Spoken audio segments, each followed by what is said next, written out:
Chapter 10. The First Altar. The ground drank Abel's blood and would not give it back. Adam stood over the grave for 3 days, neither eating nor speaking. Eve sat beside him, rocking, empty arms wrapped around the place a son had once been.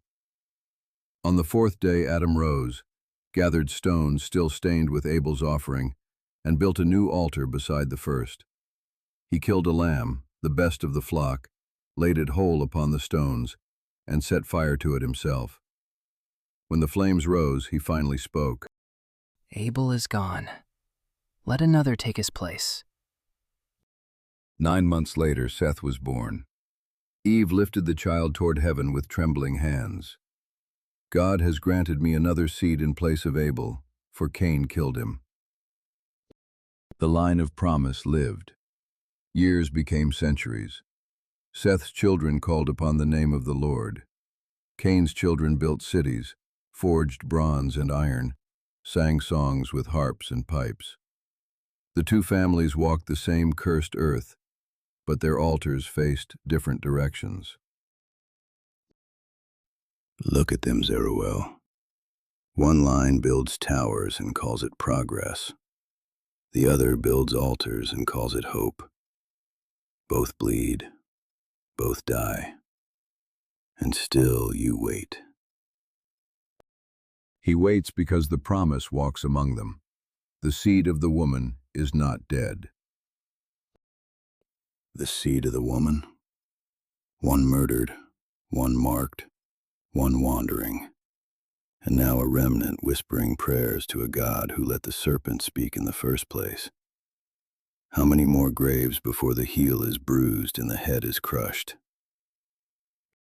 Then he drifted east, drawn by a sound he had not heard since the music stopped. In a valley of Nod, a boy named Jubal sat by a dying fire, trying to stretch wet gut across a hollow gourd.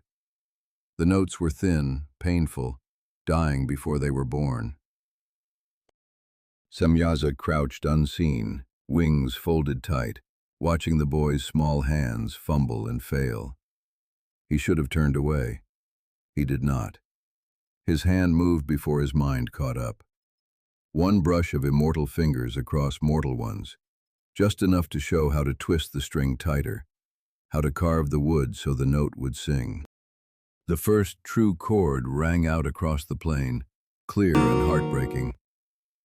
A sound the cursed earth had never been meant to hear again. Jubal's face lit up like the first dawn. Semyaza pulled back as though burned. I was suddenly beside him, voice low and terrible. What did you just do? I gave him beauty. One small gift in a world of thorns. Is that so terrible? You crossed the line we swore never to cross.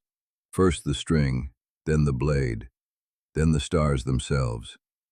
This is how it begins. I only wanted him to sing. And tomorrow another will want them to kill better. You just opened the door. Then maybe the door was never meant to stay closed. He rose above the plain, a shadow against the rising moon, the echo of that single chord still ringing in his ears, like the first crack in a dam that would one day break the world. Below, Seth's children sang an old song about a garden they had never seen, and a lamb they did not yet know. I stayed among them, listening to the smoke ascend, carrying the same plea Adam had first offered on the night the world learned how to die. Another seed, another covering, another chance. The ground kept drinking blood, heaven kept listening, and between us, the silence had become a wound that would never close.